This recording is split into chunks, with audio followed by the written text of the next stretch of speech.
Olá, galerinha, sejam todos bem-vindos a mais uma aula de História. Eu sou o professor Eberson Cardoso, serei o seu professor a partir de agora. E vamos lá dar uma olhada no tema da nossa aula de hoje? Olha aí o tema da nossa aula aparecendo para você na telinha. Objeto de conhecimento, senhores e servos no mundo antigo e no medieval. Nosso detalhamento, a dinâmica dos trabalhos em várias sociedades. Isso mesmo, hoje nós vamos conhecer um pouco como foi a formação dos grandes impérios que nós conhecemos, passando ali pelos povos germânicos e a formação do Império Carolíngio. Mas, sem mais, vamos lá para a nossa aula que eu tenho certeza que você está ansioso e curioso para conhecer um pouquinho mais sobre essa parte da nossa história. Vamos lá!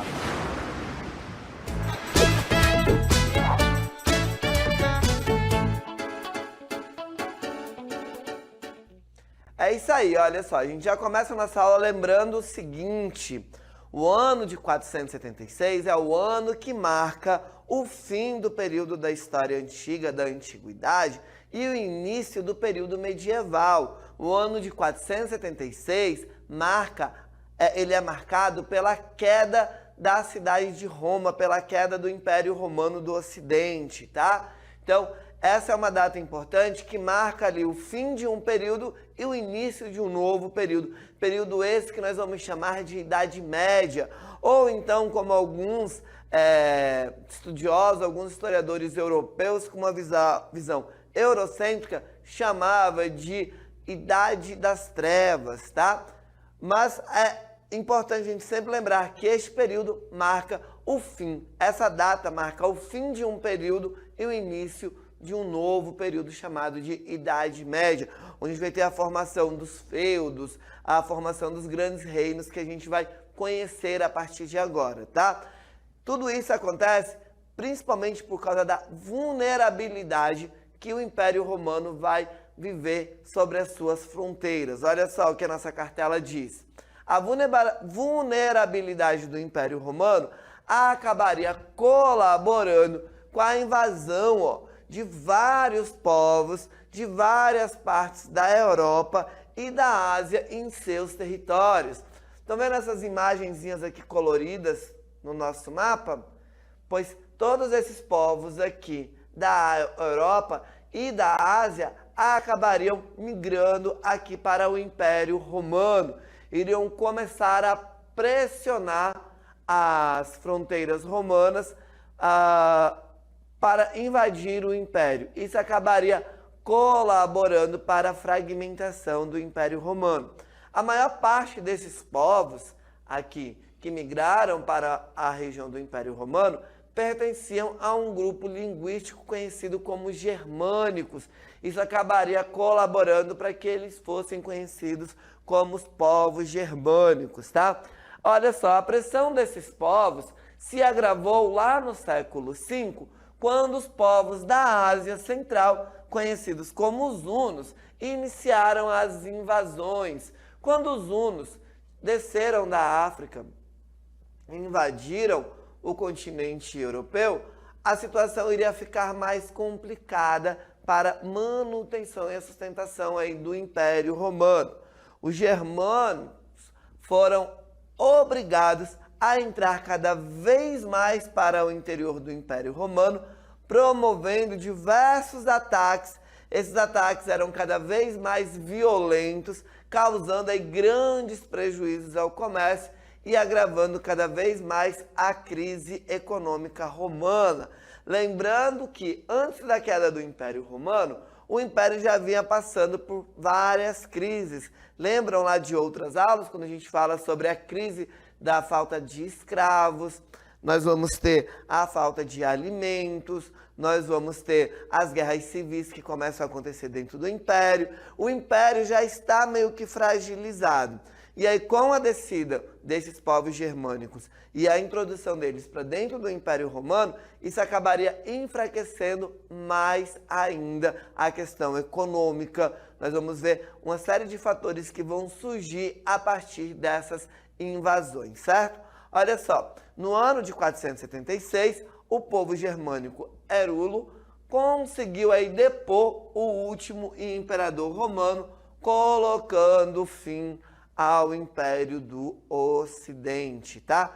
O Império Romano já se encontrava em colapso, como o professor falou. Faltava emprego, nós vamos ver que havia fuga das cidades para o campo e a queda do comércio também já era evidente. Nós vamos ver que as pessoas começaram a migrar das cidades para o campo em busca de proteção por causa dessas invasões. Olha aqui, a gente tem uma imagem que mostra aí, retrata uma invasão à cidade de Roma. Então as pessoas estavam fugindo das grandes cidades, indo para o campo em busca de proteção. Dentro das grandes cidades do Império, também faltava emprego, já não tinha mais emprego para todo mundo, então já tinha uma grande massa de população pobre, moradora de rua, que estava passando fome. E com as pessoas migrando para o interior, buscando segurança no campo, a queda do comércio também seria só questão de tempo para começar, visto que não teria mais atividades comerciais significativas, porque a galera que migrou para o campo iria em busca de segurança e lá no campo iria desenvolver uma economia baseada na sobrevivência, tá? Era uma economia de subsistência. Eles iriam produzir aquilo que eles precisavam para sobreviver. Iriam produzir o básico para sobreviver e não para as atividades comerciais, tá bom? A queda do Império Romano do Ocidente em 476 marca então o fim da Antiguidade e o início da chamada Idade Média na Europa Ocidental, tá bom? E aí, neste período, desses vários povos que migram para a região, os vários povos germânicos que migram para a região da Europa, neste processo de invasão ao Império Romano, nós vamos ter alguns povos que se destacam, tá? São esses povos germânicos que vão dar origem aos reinos que nós conhecemos hoje, como a França, a Inglaterra, a Espanha, Portugal. Então, todos esses reinos surgem, a Itália, todos eles surgem a partir desses povos bárbaros, desses povos germânicos que migram para aquela região. Olha só.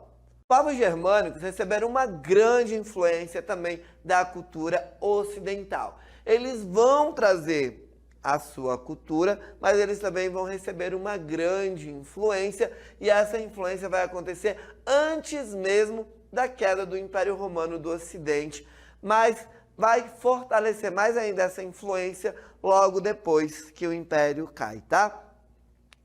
Pouco se sabe sobre a origem dos germânicos. Então, existem pouca coisa que fala da onde eles surgiram. Mas o que mais se acredita é que eles possam ter vindos da região da Escandinava e da região do Mar Báltico, mais ao norte da Europa, certo? Olha, mais tarde chegaram a ter contato com os povos indo-europeus, vão ter contato ali com os celtas e também com os gregos, então a gente vai ver essa influência desses povos junto com os germânicos, e a consequência dessa relação foi uma influência cultural mútua.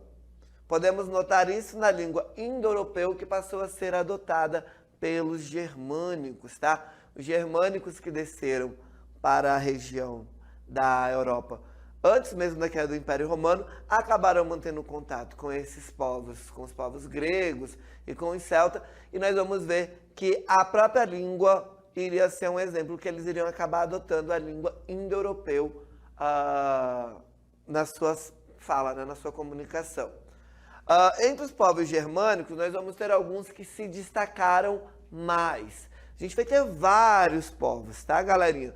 Mas os francos, os godos, os vândalos e os anglo-saxões, e os lombardos foram os que mais se destacaram entre vários outros povos que vão migrar para essa região da Europa. Nós vamos ver que, apesar de haver alguma diferença entre eles, haviam também pontos em comuns.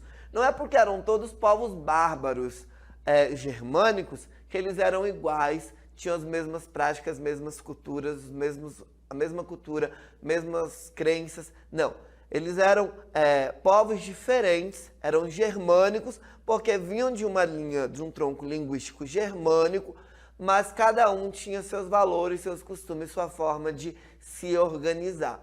Mas também tinham algumas coisas em comum, como, por exemplo, a questão da língua era comum entre eles. Eles tinham uma organização baseada aí na questão da família e tinham também uma forte tradição guerreira. Esses três elementos, entre outros, eram muito comuns entre todos os povos germânicos, tá? Lembrando os senhores que os povos germânicos, eles eram considerados os povos bárbaros, né, pelo Império Romano. Povos bárbaros, lembrem-se, eram todos aqueles povos que não falavam ou não compactuavam da cultura romana, tá? Então, os germânicos, os povos germânicos, no primeiro momento, eram ali os chamados povos bárbaros por não terem a cultura, não terem os valores do Império Romano. Por isso, eram considerados povos bárbaros. O nome povos bárbaros não está ligado à questão da violência, barbárie, não. Está ligado simplesmente ao fato de não falarem ou não terem os costumes, os valores e as tradições dos povos do Império Romano, certo? Continuando, olha só, os povos germânicos eram guerreiros e dentro de uma sociedade militarizada, o chefe guerreiro era uma das figuras mais importantes da tribo, tá? Quando havia uma guerra, quando havia uma guerra, o chefe militar era escolhido por assembleia para comandar os demais guerreiros lá na frente de batalha, tá? Juntava-se uma série de homens desse clã, desse grupo, desses povos, e lá se escolhia uma pessoa que seria o responsável por comandar os demais guerreiros. Quando saíam vitoriosos, tudo o que era conquistado era dividido entre eles.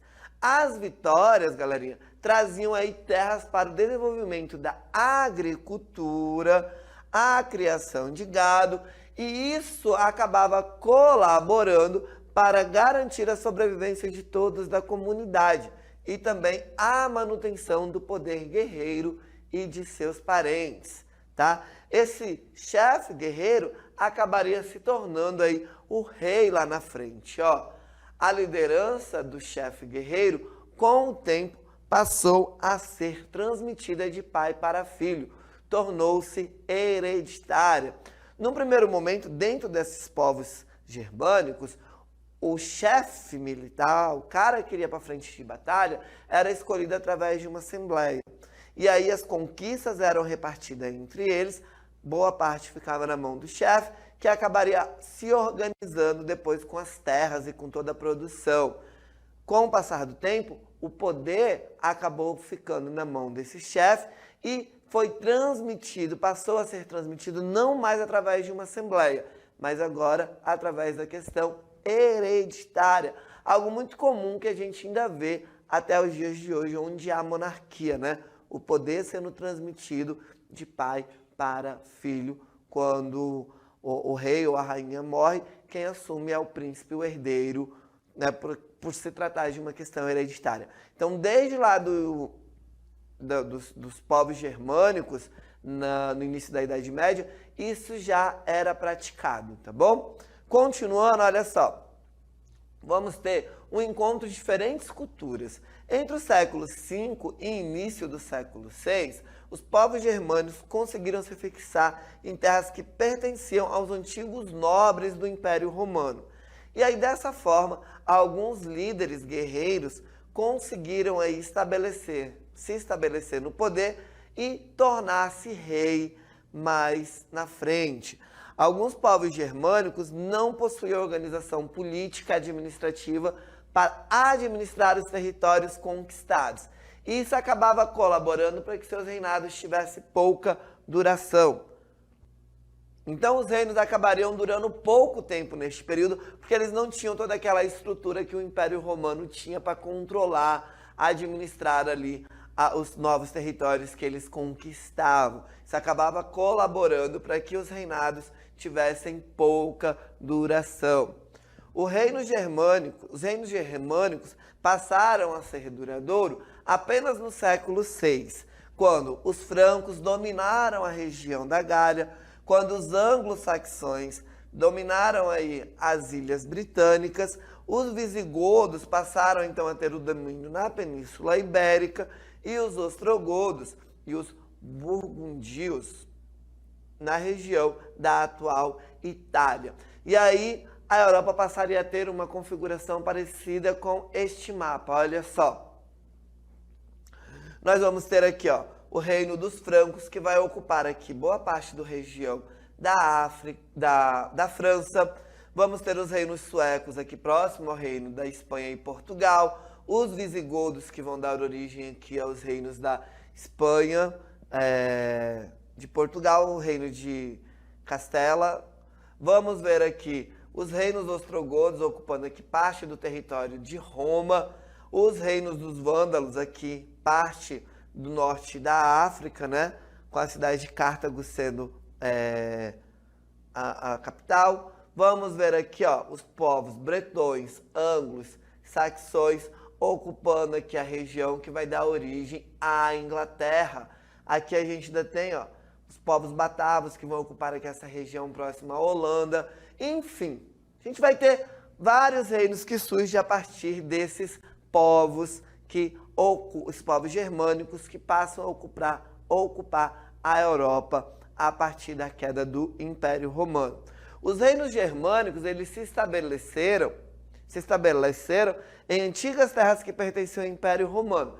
Não possuíam instituições como o Império Romano, como o Senado, o Tribuno da Plebe, entre outros. Porém, eles ainda vão integrar alguns elementos da cultura romana, como o latim e várias leis do direito romano.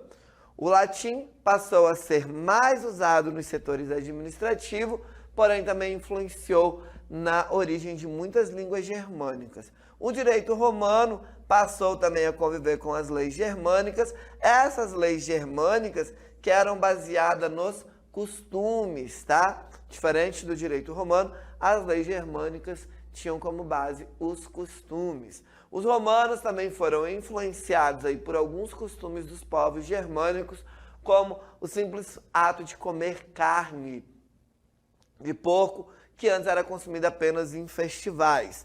Nós vamos ver que, apesar de se apropriarem da cultura romana, os germânicos não tratavam os romanos com igualdade. A gente consegue observar nesse trecho do texto que o professor trouxe para vocês. Ó, havia certa segregação com bairros separados para os romanos e bárbaros nas cidades da Itália ostrogoda.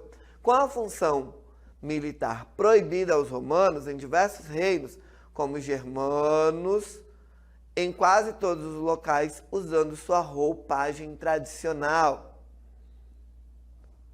Foram proibidos os matrimônios mistos, determinação de uma lei romana de 370 e que os germânicos mantiveram em alguns reinos até meados do século VII. Olha só que interessante, aqui em 370 já havia uma lei que proibia o casamento entre romanos e germânicos.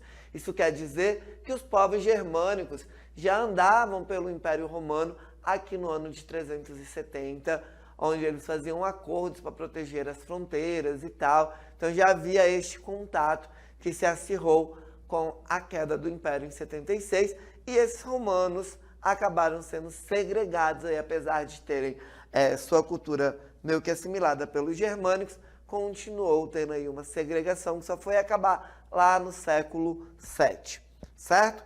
Continuando, olha só, dentre os reinos que vão surgir, nós vamos ter o reino franco, que foi um dos mais importantes, trouxe uma grande contribuição aí para a Europa que nós conhecemos hoje em dia.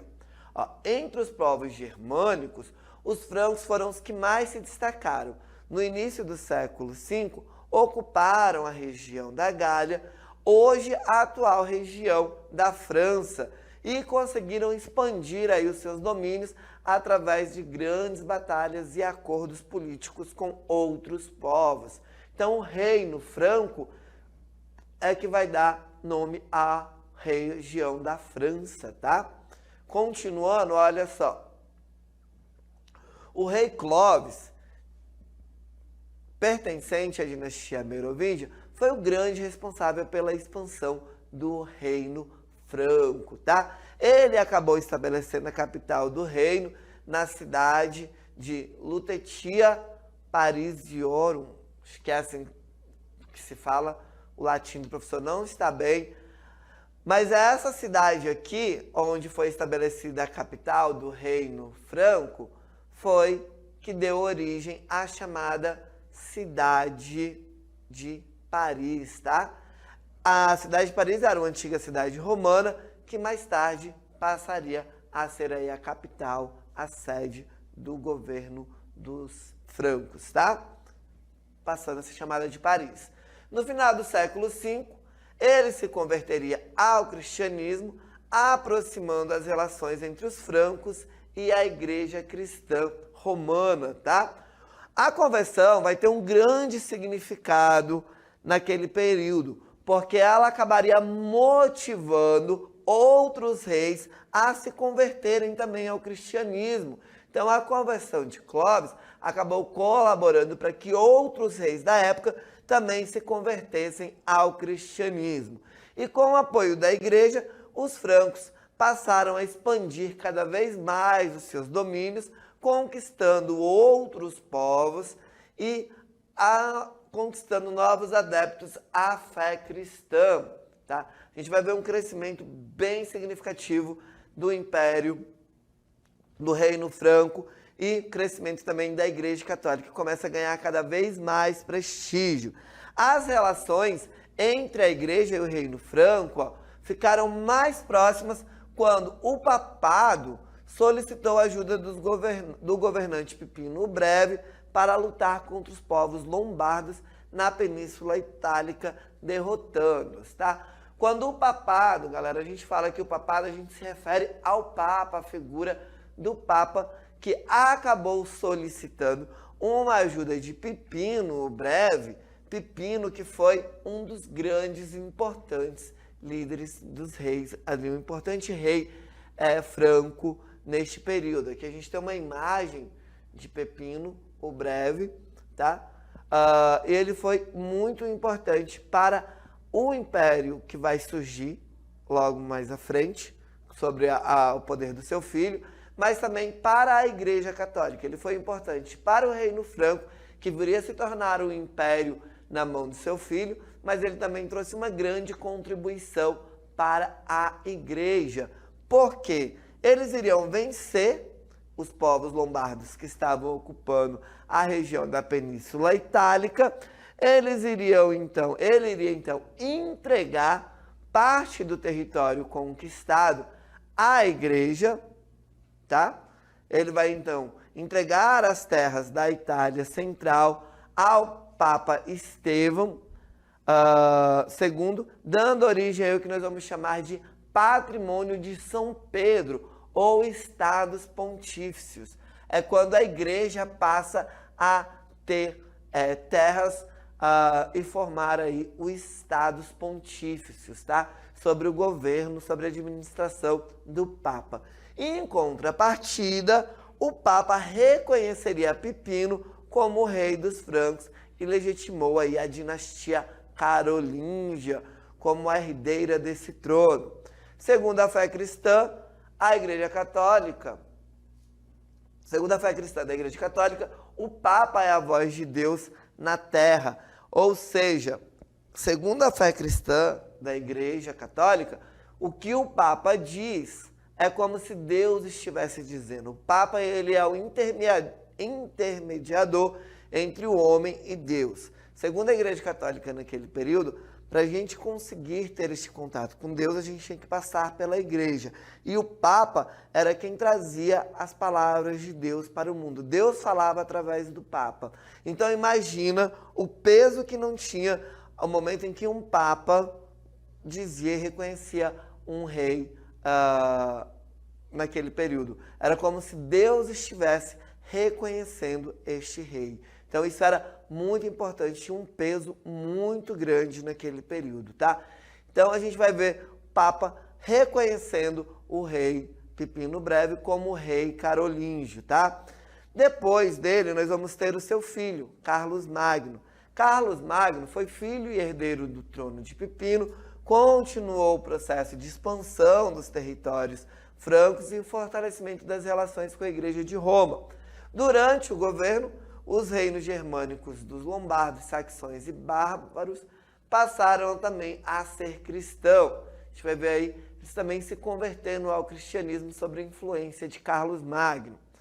No ano de 800, Carlos Magno foi coroado imperador do Ocidente pelo Papa Leão III em Roma. Com essa atitude, o Papa reafirma a autoridade da Igreja sobre os homens e os reis e declarava que o poder vinha de Deus.